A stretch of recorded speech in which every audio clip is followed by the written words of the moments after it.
Good afternoon. My name is Diane Sawyer. I'm with the Reidsville Chamber of Commerce. Welcome to our topics at 12, how to start a small business.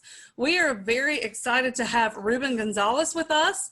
This is a partnership with the Small Business Center of Rockingham Community College, Team Reidsville, Rockingham County Economic Development Office, and the Reidsville Chamber of Commerce.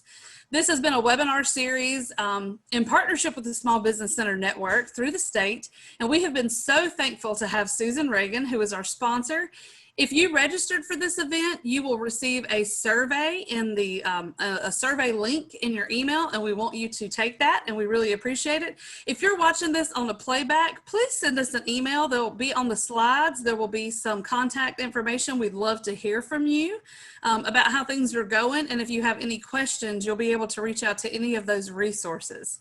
So without further ado, we're going to get started, and please make sure that you keep your microphones on mute. We'll have a question and answer session at the end, and we're going to turn it over to Ruben. Thank you, Ruben. All right. Thanks, Diane, for this opportunity. Welcome, everybody who's tuned in.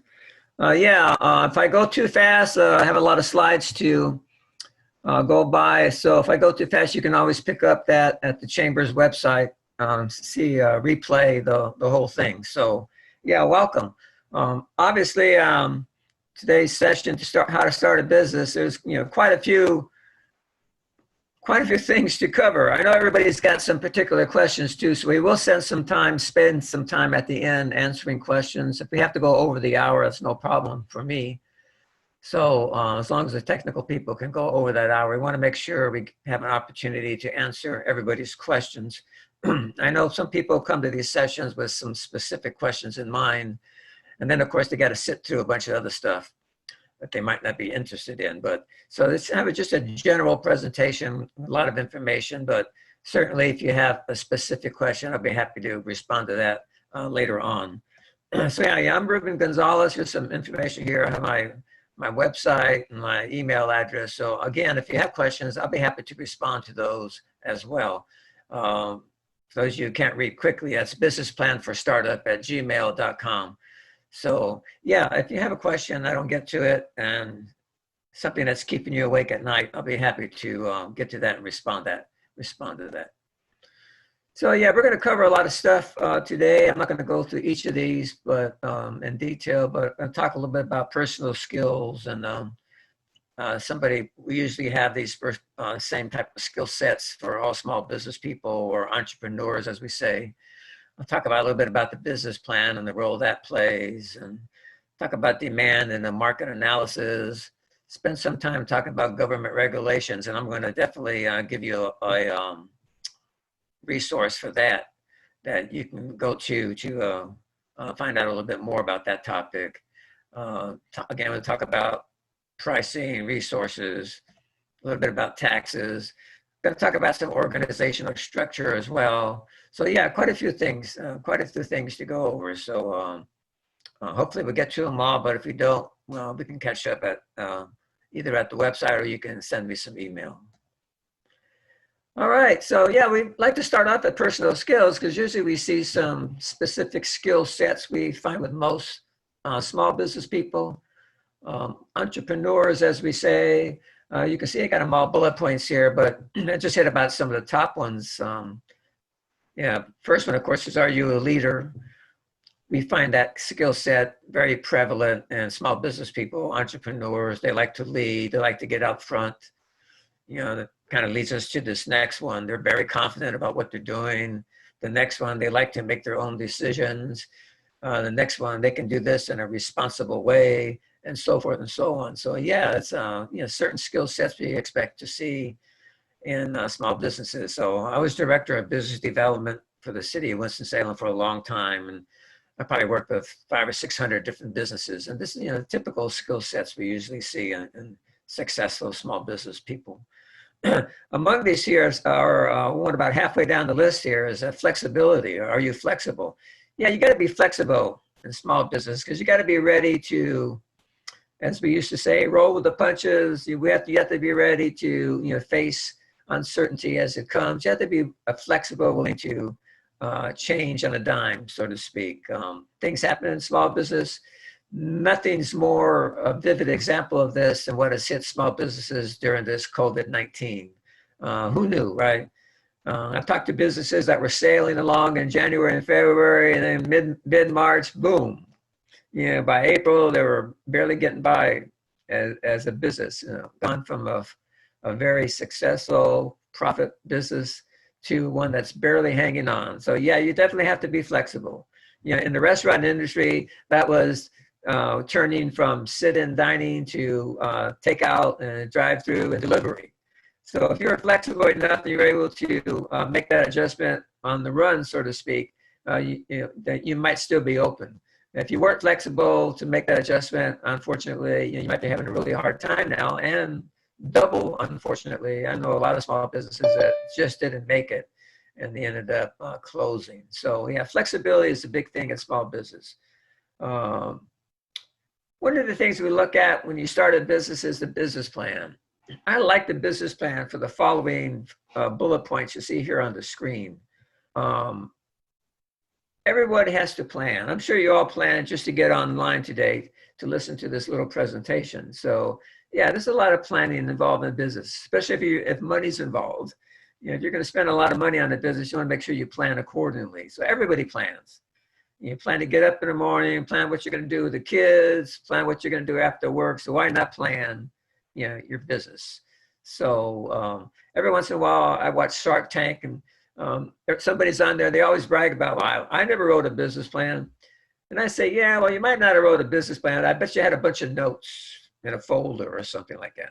The problem with that is when you go to look for financing for your business or other types of investment or other types of help, you can't leave your folder with that person. You have to leave them with something. So that's something you're going to leave them with. It has to represent you and what your project is all about. And that's what's going to be contained in that business plan. So certainly for financing, I've worked with SBA programs. The organization I work with now has a small business loan program, and we expect a business plan. So that kind of clears up what exactly you're trying to do and answers a lot of questions. So there's not a lot of phoning back and forth between you and the banker, so to speak. So yeah, you want to have a completed business plan. That really helps you out. The other thing I like about a business plan, it's like a checklist. There's a lot of sections in the business plan, and you can sort of use it as a checklist. As you complete each of the sections in the business plan and check those things off, you are that much closer to getting your business open. If you open up that business plan, if you open up that checklist and you still got half the things unchecked, well, you still got some work to do. When you complete that business plan, you're really ready. You're ready to go to the bank, should be ready to open your business, you're ready to talk to investors and so forth and so on. So that business plan can be used as this checklist, which really gets you to the point where you really are ready to open your business. So yeah, the business plan serves many purposes, not the least of which is as a checklist to make sure you're not forgetting something in this process of getting a business started. One of the first things that we recommend is reviewing what the competitive market looks like in your area. What are the other businesses like yours that are already operating? It's very important to do this competitive analysis because you are trying to, or you will be trying to separate yourself from the other businesses in the area. You're going to show how much more unique you are, how different you are. You got to really design and plan for how you're going to stand out from the other businesses that you're trying to compete against. Most of us are going to have competition. Once in a while, a business opens and they really don't have competition. They really get to corner the market, but that doesn't happen quite often. Most of us are going to have competitors in the marketplace for what we're trying to do, whether that's a service-based business or a product-based business. So since you have competition, you really need to go look at them, find out what they're doing. Again, because you're going to try to separate yourself from the competition by showing how different you are, how unique you are. And that difference you come up with is your competitive advantage. What separates you? What gives you an advantage to compete against competition? Competition is one of those good news, bad news words. The good news about competition is there is demand. There is demand. That means someone's already seen demand and they've already started the business to meet that demand. That's a good news about competition. Every once in a while, somebody will come to me with an idea and they'll say, I have this terrific idea for a business. Fortunately, nobody anywhere is doing it. Well, when I hear that, I'm not necessarily satisfied with that answer, because the reason no one else is doing it, probably because there is no demand. So if you do have competition, that's an indication that there is demand. And that's good news. Your challenge is separating you from that competition in some unique, innovative way so that you can stand out from the competition. And that's how you're going to get your share of the of customers. So I got this little pie chart here. It's divided into different sectors. Not going to go through all the sectors, but the three largest sectors on the pie chart here are the service industry, food industry, and health industry. Those are the three largest sectors of the economy. What does that mean? That means people are spending most of the money on these three large sectors. There's some other sectors here, entertainment, education, government, but the three largest sectors are service, food, and health. Why is that? Well, people are using services because they're trying to save time. They don't have time to cut their lawn. They don't have time to do janitorial, and so forth and so on. So anytime a service-based business opens up that's providing a good quality service that saves people time, that's a business that's in great demand. Service and food go together as well. There's fast service for food service and restaurants and so forth and so on. So food is in big demand. That's why you see a restaurant on every corner, it seems like. My favorite is, why do you see so many restaurants? Well, people got to eat. So that's why it's in great demand. Not only that, people have to eat 3 times a day. So whether it's a grocery store or catering business, the convenience store located in a gas station, there's demand for people for quick, convenient food, because again, it saves people time. People don't have to shop for food to cook. If people don't have to cook the food, and my favorite, if I don't have to clean up after cooking, then I'm really happy. So food, for those 3 reasons, are in great demand. And the third slice of the pie here in our chart is for health services. It has to do with time as well. Why are people demanding more health services? Because people want to live longer. People want to live healthier. People want to be fit so they can be happier, and all those other quality of life things that we look for when we live a long, happy life. So demand. What is the demand for this business you're opening? And if you do have competition in your area, well, that's good. That's good news, because that means there's demand out there, and somebody has opened up and they are trying to meet the demand of that particular product or that particular service. Demand. So you're taking a step to be this entrepreneur. So what does it take to be an entrepreneur?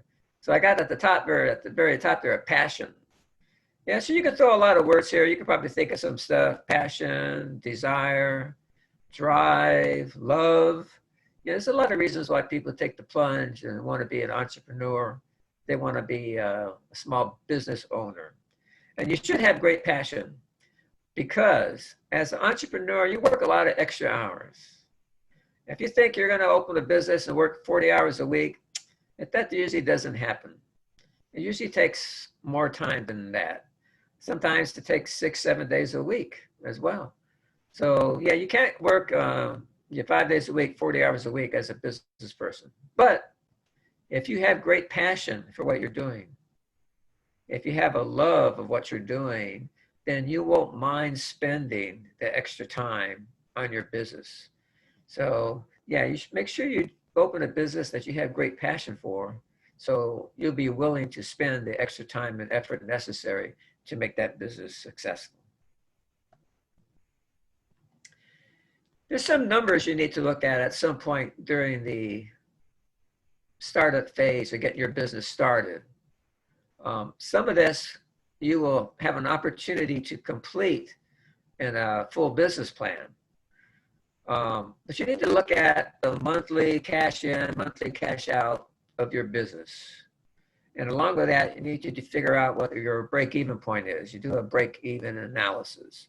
So I got a little slide here, just kind of shows you month in, cash out, cash flow, revenue in, sales in, expenses out, that kind of stuff. But the big thing here is your break-even analysis. What is that? Break-even analysis, how much money will my business have to bring in to cover all my expenses? Now, this is something you're not going to come up with immediately. It's going to take some effort, going to take some research, going to have to get some quotes, going to have to make some estimates, projections, and so forth and so on. But you need to come up with a break-even analysis of what is going to be this revenue stream. How much revenue, how much sales do I have to do to cover my expenses? At some point during the planning stage, you really need to do this. And most importantly, after you do this, after you figure out what that number is, and what could these numbers be? Well, you got a little eBay business at home. You're talking about maybe $50, $65 a month and you break even. You got a little hot dog stand downtown, maybe you're talking $5,000 a month to break even. You got a really nice restaurant downtown, you might be talking about $20,000 a month to break even. You got a furniture manufacturing plant, you might be talking about a couple $100,000 a month in sales to break even. Everybody's business is going to have a different break even point. You are called to do this analysis to kind of figure out what is your break even point for your specific business. Very important tool that you use in operating your business, and a very important exercise that's part of a complete business plan. The beauty about this analysis, this projection, is that you get to do this before you open your business. So before you start spending a lot of money, certainly before you go rent a space, before you buy equipment, you should work on this break-even analysis. Again, if you're doing it during the business plan stage, you will be doing it ahead of time. But certainly you want to do it far enough ahead before you start spending any money, because you want to have a realistic expectation that your business will generate enough revenue for you at least to break even. Break even for a lot of businesses is like the light at the end of the tunnel. If they can just break even, a lot of businesses are really satisfied. That also gives you a goal to work towards. If one month you don't quite break even, then the next month you work a little harder, call on a few more customers, do a little more advertising, whatever it takes to bring in a little bit more revenue in the following period so that you can get closer to that break-even point. And as you build towards that, eventually, hopefully, you'll get to that break-even point. Now, I've worked with a lot of businesses. Some businesses broke even after the first or second, third month in, and they never looked back. Unfortunately, I have other businesses that struggled a little bit at the beginning. And some of them took a year, maybe 2 years to actually even break even. So you have to have the staying power. Not all businesses will break even immediately. The question is, can you stick with it? Can you give your business enough time, energy, and resources to hang in there till you can reach your break-even point? So knowing what that point is will help you make that decision. If you don't know what that break-even point, you're sort of swimming blind, as they say, running blind. You need to have a good handle on what that break-even point is. So as you work towards it, you're getting close. And with that knowledge that you are getting close, it gives you confidence that you eventually will make your break-even point. I know this is a lot of this one particular topic. I could speak for an hour on just this one thing. So again, I'm available for follow-up questions if you have them. Yeah, some government regulations you're going to have to go for. I'm going to talk about these bullet points right here. But on the right, I have another area resource that's available. It's called a Small Business Technology and Development Center. They put out this business startup resource guide. It's pretty good. When I do a live seminar with live people, I actually have this available. We go through it page by page to look at all the different resources that are available and what you really need to be looking at when you open a business. So the website for the Small Business Development Technology Center is sbtdc.org. sbtdc.org. You can go right to the website. Many resources there, including you can download this business startup guide. There's a lot of useful information in there. I'm going to highlight the bullets here on the left real quickly. EIN. Yeah, the EIN number is your employer identification number. This comes up a lot when I talk to people. You know, just as a little sidebar, I enjoy talking to people, but sometimes I'm a little bit amazed. So someone will call me up and say, Mr. Gonzales, I'm thinking about starting my business and I already have my EIN number. Well, you know what? On a list of 100 things to do, your EIN number is probably number 75. There's a whole lot of other things you should be looking at first, including doing that competitive analysis, including doing your break-even point. Yeah, so there are some government regulations you're going to need to look at, and government agencies and offices you're going to need to contact. But generally speaking, most of these are pretty far down the list. So another reason why you should use that business plan as a checklist, because all this is in the business plan. So you want to make sure you look at the business plan in descending order. You know, what's the most important things to get done first, and then you can follow it up. And like I said, government regulations is kind of the things that are going to be a little bit further down the list. Yeah, but you can get your employee identification number. That's like the social security number for your business. You use it to identify your business when you pay your income taxes. You use it to identify your business when you do other registrations and so forth. So it's something you need, but it's very simple to get. The number, contact information to get that is actually here in the Small Business Startup Guide here on the right here. But yeah, just a telephone number, Google it, call them up, takes 10 minutes, you got your EIN number. Real simple to do. Social security numbers, yeah, if you have employees, make sure you're capturing social security numbers. I think they call that the W-9. Everybody has to fill out before they start work. Very important document. Need to keep track of all those. Licenses is an interesting concept. Not every business needs a license. As a matter of fact, very few businesses need quote unquote a license. Now, that doesn't mean you won't be registering someplace. That doesn't mean you won't be signing up someplace. You know, there's a lot of overlap and regulations, but a license per se, you know, you don't really need that. The state licenses a lot of businesses at the state level: general contractors, funeral homes, real estate agents, photographers. There's a whole list of them at the North Carolina Department of Commerce website. There's a lot of rules and regulations out there for certain businesses, but not for every business. So there's a real difference in licensing and registering for something. And that's separate from the next bullet here where it says permits. Yeah, a building permit or a permit to operate a restaurant, those are different things than a license. You might not be able to get a health department permit to run a restaurant until after you do something, other stuff, like registering with the North Carolina Department of Revenue or so forth and so on. But, you know, a health department permit is not a license to run a business. It's just a permit to operate a food service place. And a building permit is not a license, though, to run a restaurant. It's just a license to build a restaurant, a building permit. So again, we have some overlap between licenses, permits, and registrations. And make sure you keep those separate. Make sure you complete all that's necessary for what you're trying to do. Zoning, if you're going to have a location, yeah, it's best to figure out the zoning puzzle first. I'm working with somebody right now. They have a piece of property that they're trying to get rezoned to do something different than what the property was used for previously. Now, that's not a done deal. You know, you got to apply for a zoning permit. You got to have a zoning hearing. You know, they put up one of those signs that has the zoning is under review, and you have to put that up, and then you have to go to the zoning board to argue your case.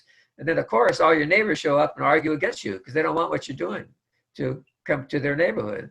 So yeah, zoning is an important piece of the puzzle. So if you are going to have a location and you've already identified what you think is a good location for what you're trying to do, make sure you check out the zoning. Zoning can be changed. If the new business in the new zoning area is not going to add to the traffic, not going to add to the noise that's already there, then zoning is not a very difficult thing to change. But if the new business is going to have an impact on the quality of life, on the surrounding lots, on the surrounding property owners, then that zoning change will be more difficult to get. So again, if you already have a location picked out, it's probably a good idea to make sure it meets the zoning requirements of what you're trying to do. And how do you do that? You just go down to your county zoning department. Sometimes it's in the inspections department of your county. Sometimes it's in the planning department of your county. But there'll be some place in the county where you can go check on the zoning. And you should do that sooner as opposed to later. Withholding, I separated, I don't know if that's two words on your paychecks, but I always have two words here. Withholding. What is that? Withholding. Well, that's those, that's that money you take out of your employee checks for Social Security, for Medicare and unemployment and so forth and so on. Yeah, that's withholding. But you have to remember, who are you holding that money for? When I asked that question in a live seminar, everybody would shout out, you're holding it for the IRS. Well, actually, you will deliver that money eventually to the IRS, but you're really holding it for your employees. That money you're withholding belongs to your employees. And the short advice is don't spend it. It's not yours. The government takes a very dim view if you spend other people's money. So when you withhold employee money for tax purposes and other purposes, make sure you keep it in a safe place and don't spend it. The other taxes are, income taxes. Yeah, when you're in business, you're probably going to have to pay taxes. That's the good news. Why is it good news? Because that means you're making enough profit that you can actually make, that you actually have a tax liability. If you weren't making a profit, you wouldn't have a tax liability. You wouldn't have to worry about paying taxes. That would be bad news. No, you want to be on the good news side. You want to be making profit. And if you make profit, there's just taxes due. Everybody has to pay taxes. Whether you're paying taxes on wages you earn working for somebody else, or whether you're working for yourself and you're earning profit. Somebody owes the tax on the profit that's earned. Now, depending on how you pay taxes has a lot to do with your organizational structure. But right now, I'm just saying, if you're making money, you're probably going to owe taxes. People ask me a lot, how much taxes will I owe if my business makes, $20,000 profit? Well, that depends on what the whole tax picture looks like for your household income. It's very difficult to say. One person might owe no extra taxes. Another person with the same $20,000 of profit, they might owe $3,000 or $4,000 in taxes. Everybody's tax situation is different. Household income is different from person to person. But usually there's going to be, if your profit in a small business is fairly large, usually there's going to be some taxes to be paid. So you don't escape taxes just because you own a small business. Taxes are due on the profit. The thing to remember here, so I go back to this financial analysis. The thing to remember here, you got cash in, cash out, cash left over, revenue in, expenses out, and profit. You don't pay the tax on the revenue or the expenses. You pay the tax on the profit. It's quite possible you could have $100,000 in taxes, but if you had $100,000 in sales, but if you legitimately had $100,000 in expenses, well, that would mean you have zero profit and you would have no tax liability. So yeah, keeping track of your taxes on a regular basis, your tax liability on a regular basis is an important exercise for all small businesses. Yeah, health department. Yeah, if you're going to be in the food service business, anybody been in the food service business, you know there's health department inspections to go through. I won't spend a lot of time on this, but anybody in food service knows that's just part of the deal, working with the health department. Yeah, your business, you should have a pretty clear idea of the jobs that you have. Now, I will say this, a lot of small businesses are real small operations, just one or two people involved. So, you know, you might not have a lot of employees, but we all hope our businesses will grow to the point maybe we have more than one or two employees. And if that's the case, you know, you have to be, you know, ready for that type of employees. Having employees, that's a whole different ball game. That's another added labor of responsibility to running a business, making sure all your employees are properly licensed, certified, trained, making sure they're getting paid well like they're supposed to, making sure you understand what the expenses are, the types of equipment they need, you know, what your payroll is going to be look like. And if you're going to have a lot of employees, you need to have some type of employee handbook for governing your interaction with your employees, between the business and employees. So yeah, lots of stuff. If you're going to get into a business that there are going to be quite a few employees, well, that's another high level of responsibility that you need to look at. If you're lucky, just starting out with you, well, that saves you a lot of headache to start off. A lot easier to run that type of business. Credit comes up. You know, if you need funding for your business, yeah, you might have to go to the bank. So you're going to have to make an appointment, get your business plan all ready to go. And yeah, then you walk on down to the bank. And the bank looks at these, what we call these 5 C's of credits here. Character, capacity, collateral, conditions, and capital. You know, character is, you know, are you a good, outstanding citizen? Capacity is, does a business plan demonstrate that your business has the capacity to pay back a loan? Collateral, you know, do you have property to put up to collateralize the loan? In case you don't pay back the loan, you know, the bank looks for collateral. Conditions are what's going on in your community right now, especially for the industry you're trying to get into. Hopefully there's demand out there. And again, your business plan should cover this completely in terms of your market analysis. There should be great demand for what you're trying to get into. And the last C is capital. That goes to how much are you borrowing? You know, it's just a whole lot easier to borrow $25,000 from the bank than it is to borrow $250,000 from the bank. So, you know, the less your capital needs are, the easier it usually is to get credit, you know, to get a bank loan. So that's the 5 C's of credit. Location, talk briefly about that. Make sure it's right.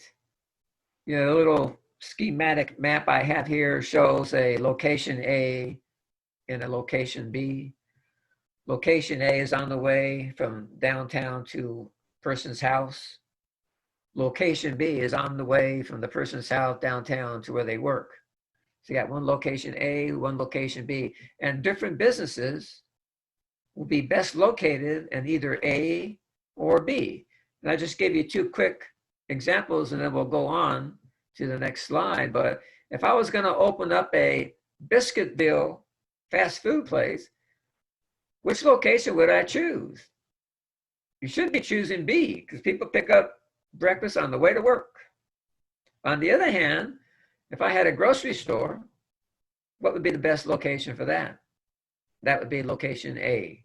You know, people are not going to go to the grocery store and leave their groceries in the car all day as they work. No, they're going to stop at the grocery store on the way home from work. So that's just a brief, quick example about how important the location is. And in your business plan, you would do a complete analysis of this location, explaining why you pick one location over another. Very important research piece here. You're looking at your location. Marketing, it's just a little table here on marketing. Yeah, every business needs to market, and you have to spend some time figuring out what your marketing plan is going to be when you get open. And some businesses start marketing even before they get open. So, you know, a lot of social media is used, Facebook, Instagram, yes, they're used, but a lot of other businesses still use some of the other traditional sources of advertising. I know no one gets the paper anymore. When I do a live seminar, there'll be 40 people in the room, and I'll ask, how many people in the room still get the paper? And nobody raises their hand. Now, my wife and I, we still get the paper. And every Wednesday when we get the paper, there are still a lot of advertisements in that paper. So people still use newspaper for advertising. Whether you will use the newspaper is another matter. That's up to you and your business and your industry. But you're the expert in your industry, so you have to develop some type of marketing plan to get your business started, to start your advertising so you can attract customers. Networking is another marketing tool. You're doing that now, like participating in this Chamber of Commerce seminar. Stay tuned in every noon. There's a lot of other topics that are going to be discussed. You should be keeping track of other organizations like the Small Business Center at Rockingham Community College, the SBTDC, and so forth. Yeah, these are all networking opportunities. The larger your network, the larger the net that you can cast over your network, which includes your social media contacts and so forth, the chances are of your success increase greatly. You can't just stay in the back of the house. You got to get out and network. You got to get out and meet people. You got to get out, join the Chamber of Commerce. You got to get out and talk to people about what you're doing. You have to advertise your business. So you do that through networking. Very important topic. Yeah, another topic we get a lot of from people starting out is what type of organizational structure should they start? You know, should I be a sole proprietorship, a partnership, corporation, S corporation, limited liability companies? Limited liability companies, those are LLCs. Yeah, those are really popular. A lot of people like to start an LLC. When I was in small business, I was a C corporation. I've been in partnerships. Right now, I'm in sole proprietorship. I have a little consulting business. So I've been all forms of business structure. So a lot depends on what you're trying to do, how you want to pay your income taxes, and so forth and so on. So again, I could spend a whole hour just talking about this organizational structure, but you need to spend some time thinking about this. That resource guide for the SBTDC, it has a wonderful section in there talking about all the different types of organizational structures and how they compare between each other. For that alone, it would be worth sitting down and pulling that business guide, startup business guide off that website, just so you can see that summary of this organizational structure you'll be looking at. Make sure you take some time to research how you want to be organized as a business operation. Pricing, yeah, there's no mystery here in pricing. If you think about it, your best indication examples of pricing are going to be from your competition. That at least gets you in the ballpark. You know, you might not stay there. You might charge less at some point if you figure you can provide the product or service for less, or you might have to go up on your price when you find out you're not making enough money to cover your costs. But yeah, there's no secret on pricing. You know, just figure out, take a visit to your competitor, see how they're pricing their stuff, and price your stuff accordingly. Price your stuff accordingly. Quality. It's one of my keys to success. Make sure you're selling a quality product and make sure you're providing a quality service. Quality. Why wouldn't you? Why wouldn't you provide 100% quality? Say about customers, when you have customers, treat them like a king or queen. I mean, you already have a customer. That's 90% of the battle. So now that you have them, treat them like a king. Give them 100% quality. For that matter, give them 100% guarantee. Yeah, here's some of those resources I talked about for SciTech Small Business Center, the SBTDC, North Carolina Department of Revenue, Secretary of State's Office. This happens to be Winston-Salem here. I apologize. I forgot I had this in the slide. But these would be Rockingham County Business Development, Reidsville Chamber of Commerce, and so forth. So yeah, these are resources for any business that you should be in close contact with. Eventually, you'll get around to a startup budget. If you have a little eBay business at home, you probably already have a computer. So what do you need to start? some boxes and some bubble wrap, right? But if you have a manufacturing plant, there might be a lot of equipment you're going to have to buy.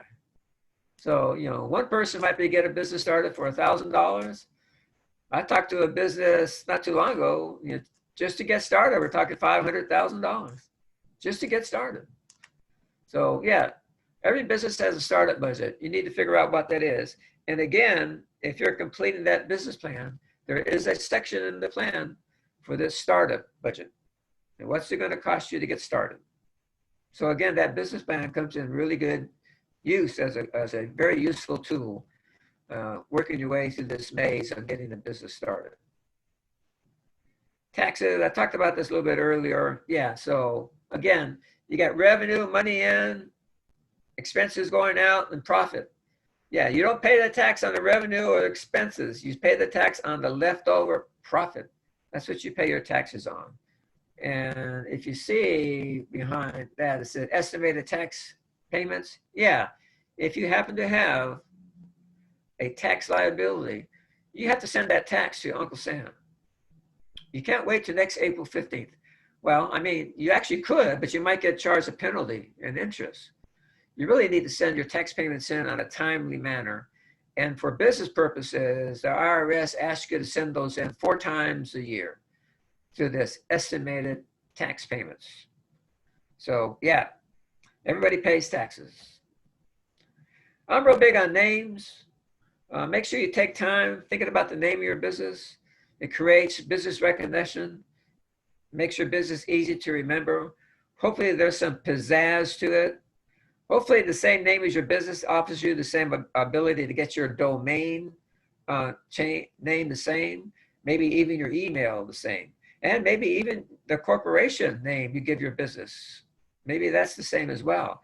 So the more you can consolidate your name through your networking contacts and advertising media, you know, the more you brand your business, the more you brand your business. So taking a moment or two to think about a business name is a really important exercise. Don't rush through the name process. Value. That value here is almost one of the last slides because most businesses, you're not going to make or break your business on because you have the cheaper prices. It's nice to have value, but usually a success of a business is going to be based on demand. A business success is going to be based on, you know, how much expenses you have on a monthly basis and so forth. It's nice to be in the ballpark as far as pricing goes, but you can't start your business just thinking you're going to offer a better value for everybody. Chances are you're going to be competing against Walmart, unless you're selling shoes.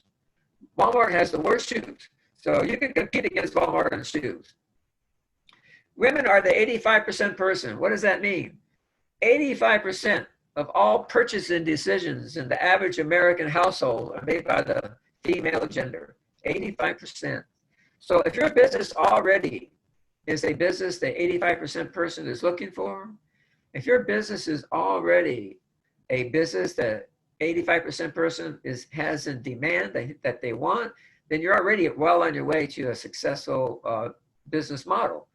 Doesn't guarantee success. I mean, you still have to have a good manager, you still have to have good recipes, you still have to have advertising.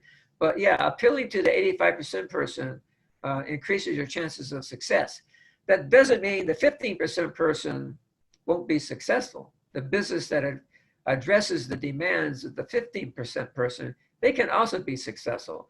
But this is the reason why you only have 1 or 2 guns and ammo shops in a town, but you'll have, you know, 30 or 40 or 50 women's shops in town. It's just more money is spent via the female member of the household than via the male member of the household. Yeah, I mentioned this before. Stay flexible. Want to stay flexible. Make sure you can roll with the punches, as we say. So, are you ready? Yeah, there's a lot there, but you'll be more ready if you can get to that, get that business plan done. You'll be more ready if you do the thorough research on your market analysis. You'll be more ready if you read through that resource guide that SBTDC puts out so you're not forgetting something. and you'll be more ready to open, and you'll feel more confident too that you haven't forgotten anything and you're ready to roll. I have some keys to success here. That's what we're going to use to wrap up this 1 hour. Yeah, make sure there's demand. Make sure there's demand for what you're trying to do. That's first on the bullet point here. Second one, make sure you bring in an innovative product or service to the marketplace. Just don't bring something to the marketplace that's already there. You have to be something that's different, unique. Make sure you have your own little niche. The third bullet point here, yeah, make sure you have a varied product and service mix. It's pretty tough to be successful if you only have one product or one service. It's best to have a number of products and a number of services. Have you ever been to a restaurant but only have one thing on the menu? I doubt it. You know, does a real estate agent only sell one type of house? No, they list a bunch of types of house. Does a construction company only build one type of thing? No. Does a furniture manufacturer only build one type of chair? No. The more varied your product or service mix is, the more you increase your chance of success. That kind of brings us to the clear and competitive advantage I have here. Yeah, this competitive advantage has to be a clear and distinct competitive advantage over the competition. You know, what separates you from the other people in the same industry in your marketing area? A clear competitive advantage. You can't forget about the financing, second to last one here. Yeah, the project has to be financially feasible. You know, your concept might be feasible. For instance, a Chick-fil-A franchise. If you were to be awarded a Chick-fil-A franchises, almost everybody will agree that's a very feasible project. I mean, people line up at Chick-fil-A all the time, even during the pandemic, they're lining up in cars. So the franchise Chick-fil-A is feasible. Is it financially feasible for you? I don't know. I imagine it costs quite a bit of money. So if you don't have the money to make it happen, then it might not be financially feasible. So you have feasibility on the concept and also feasibility on the numbers. You know, do the numbers work? And the last one here is one I started off with 45 minutes ago. Yeah, make sure you have great passion for what you're trying to do. That great passion will carry you a long, long way. All right, well, we're going to have a little question answer section. If there are any questions out there, we're here to answer your questions. So I guess you can unmute your microphone and fire away if there are any out there. And Ruben, I would just like to say, I don't have any in the chat box yet. Usually folks send me some in the chat, but I don't have any. Susan did want us to reiterate the counseling services at the Small Business Center. So just revisiting a couple of things, you had that great slide about resources, and you know, the whole project here has been funded and brought together by the Small Business Center through Rockingham Community College and Susan Reagan. And this particular webinar is very important. I know we had a lot of people, we really wanted to hear this message this week. And you know, there are free services for counseling for folks who want to start or who have a small business and who need help. So I just wanted to reiterate that piece of it. And if anybody does have questions, they are welcome to unmute themselves to ask. Yeah, so here's the list of people here that are bringing you this Topics at 12 series. So yeah, reach out to them if you have any questions. Rockingham Community College, Reidsville Chamber of Commerce, Team Reidsville, SBTDC.